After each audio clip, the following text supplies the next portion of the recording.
এত সুন্দর টুকটুকে বউ বাপি যা তুই জিতছ ফাটাফাটি। এই বুড়ো, কি অভদ্র মতন কথা বলছেন আপনি? অশিক্ষিত। নতুন বউ দেখতে যা। তোর ভাগ্য ভালো যে আজকে আমার ইন্টারভিউ, নাহলে এত সহজে তোরা ছাড়তাম। আপনাদের বসকে তো আমি সকালবেলা থাপড়াইছি। সালামালাইকুম আঙ্কেল। এই তা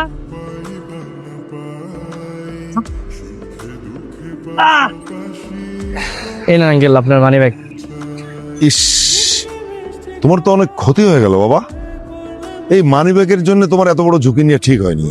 চাকরির জন্যই ঘুরছি। আচ্ছা, তাহলে আমি তোমাকে একটা কার্ড দিচ্ছি। এই কার্ডটা নিয়ে এই অফিসে যাবে, এই ঠিকানায় যাবে। তুমি উপস্থিত হলেই চাকরি কনফার্ম। কি বলেন, চাকরি কনফার্ম মানে? অবশ্যই, ওটা আমারই অফিস। তুমি কিন্তু চাকরি পাচ্ছ শুধু আমার বাবার সুপারিশের জন্য। 10টার মধ্যে অফিসে আসতে হবে। যদি 1 সেকেন্ডও লেট হয় তোমার পুরো দিনের বেতন কাটা যাবে। তাহলে আমার যদি 10। সাহেব, আরে ওনার কি হয়েছে? রায়হান স্যার, সাহেব হঠাৎ করে অসুস্থ হয়ে পড়ছে। মনে হচ্ছে প্রেসার ফল করেছেন।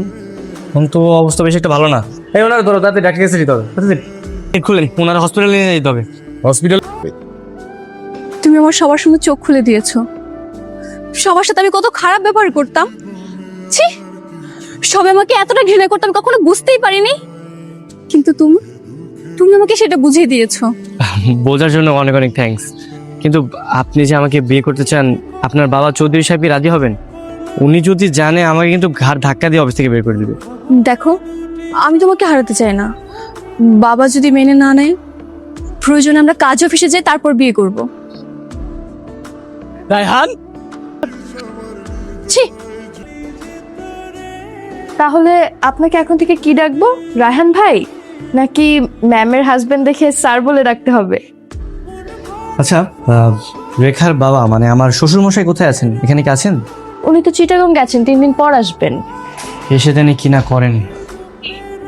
কাজ বাদ দিয়ে গল্প করা হচ্ছে এখানে, তাই না? হ্যাঁ, বলে তোমার কাজ নেই এখানে। Sorry ma'am.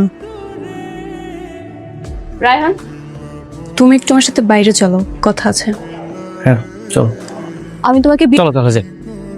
বৌমা, ও বৌমা, আর কি হলো? কথা কানে যায় না? বুঝলাম না, আমার পোলাই যে কোন জায়গা থেকে এই নবজাতি ধরে নিয়ে সাল্লাই জানি। আমি আর বাবার কাছে থাকতে চাই না। আমি তোমার সাথে। আমার মেয়েটা তার বাবার টাকায় একটু বেশি অহংকারী হয়ে উঠেছে, আর বাবা হিসাবে ওকে সঠিক পথে আনার সময়টাও শেষ। রায়হান, তুমি কি আমাকে সাহায্য করবে বাবা? আপনি যেভাবে বলবেন সেভাবেই হবে।